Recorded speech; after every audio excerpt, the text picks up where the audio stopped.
So I want to talk about Spencer Pratt running for LA mayor. Yes, Spencer Pratt of the Hills fame. Um, the main things I want to talk about here are two things that he's doing to run that I think are going to fundamentally change how political campaigns are run because it is being run so successfully. And that's a paid clipping campaign. 706 creators are participating at $1.25 per thousand views, which basically means that the more views that, any of the videos that are in support of him are getting, the more that they get paid. So they are incentivized to come up with ideas, and videos that people will watch and that will go viral. A paid clipping campaign is putting it directly into your social media feed. And it's not telling you that it's Spencer Pratt running them. It's telling you that this person that you follow, wants Spencer Pratt to win. They may or may not, right? And maybe they're just getting paid for it and like that's enough for them, but maybe they really do care, right? And that's what's also happening with his second track, which is that there are AI generated videos being created from his supporters. So a couple of them have gone viral. And that's one that was put out last week by filmmaker Charlie Curran, where flames are engulfing the Hollywood sign. A socialist militia patrols the streets. Newsom, Bass, and Kamala Harris are depicted as royals who ignore their subjects. And Pratt appears as a Batman-like figure arriving to save the day. This went viral all over like my feed. Maybe just because I'm in LA, but also because, I pay attention to politics. But it's showing very clearly that the rules have changed, right? For like what is possible and is not possible to have as a political campaign ad. And I think part of that is because the FCC is, miles behind like where marketers are at in terms of promoting things, right? Like clipping and AI generated videos are like at the forefront of where some marketers are taking their work, right? And it's showing kind of that people can't tell the difference of like what's an actual AI video versus a video that was filmed, which is super interesting because I rag on like AI videos a lot. I mean, we talk about the McDonald's and Coca-Cola thing because I know and I can tell that they're AI, but not very many people can. And I think that's where it's like we have to start thinking about like what these trends are, like what they're doing when it comes to something as important, I believe, as a political campaign in terms of getting people to vote. So I know that you're in Denver, so LA is probably not at the top of your mind in terms of politics. But the reason why I want to talk about this is because, clipping and AI generated videos, I think are going to be the move going forward. Yeah, well, wow, we are living in such a crazy timeline, Yeah. truly. Just thinking about him being on the Hills 20 years ago. And I'm like, really? That's who you think should be running for mayor of like the second largest city in this country? Like it is wild to me. It's But so anyways. crazy. But especially like, yes, me, you, we can pick an AI video out. Mhm. But for a large percentage of our population, it's not as easy as we all have come to see it.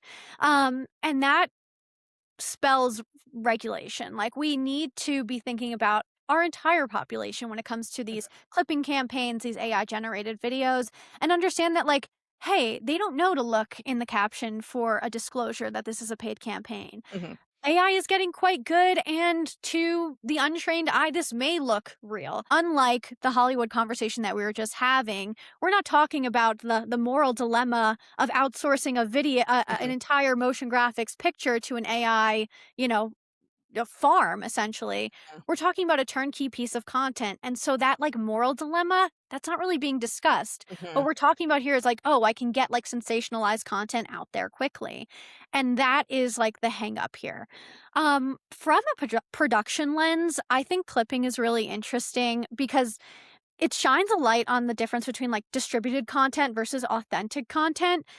I'll talk about authentic content first. So, like, I'm not a creator marketing expert. I've worked with a ton at New Motion, at Twitter, at Horizon Media, where I started my career. They're just like gold mines of information. I love talking to them, especially Mhm. as like a consumer of creator content. I'm like, ooh, tell me how it works. Mhm.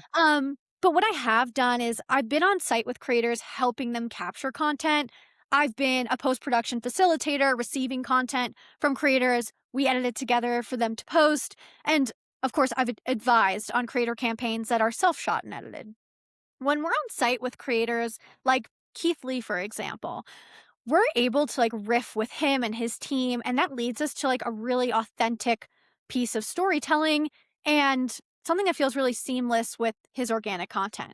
When you're presented with that level of access to a creator, you're being like offered brand guidelines in action almost. Think, oh, we always do this. Oh, we never do that. Mhm. And that allows you to craft your ad with an air of real authenticity to it.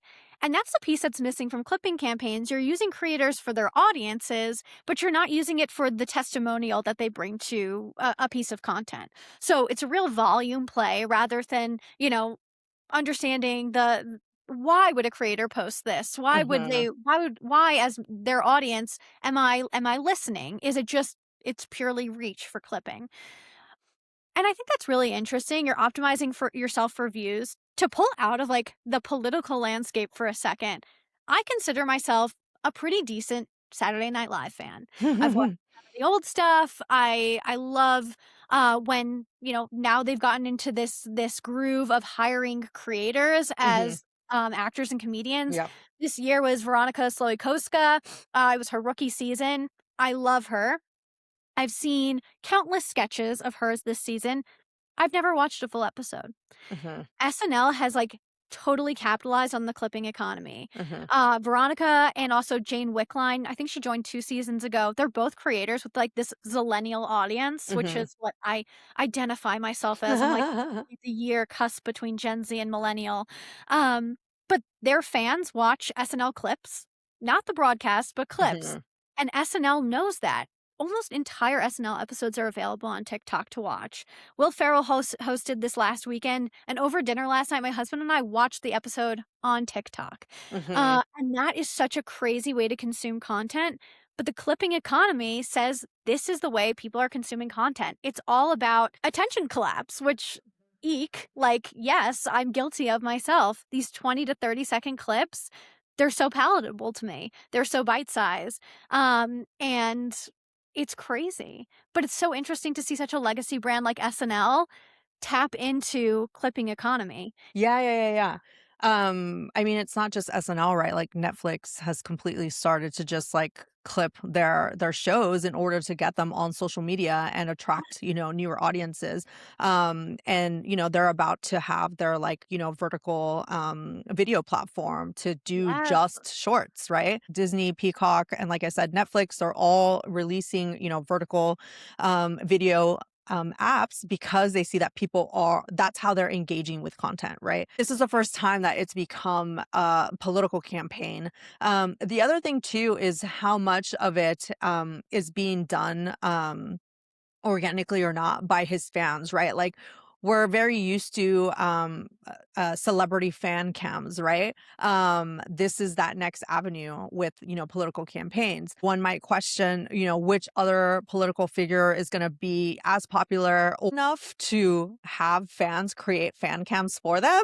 Right? Maybe, Zora Mamdani because he's popular, AOC maybe as well. But like think about all the older politicians, like are they going to go start paying for, and then are they even going to get, young people who are the ones who are primarily doing the clipping to like sign up to like create fan cams for these politicians? Like do they even create enough video content to, have that be out there? I think that's also part of like what's working here is that Spencer Pratt is going on the Joe Rogan show. He's going on the All In podcast to talk about being LA mayor and, whatever. But the point is that he's out there creating this content. And he's, creating also like other video content. I mean, the other one that went viral was like him showing off his Airstream on like the property at his, where his house burned down in the Pacific Palisades.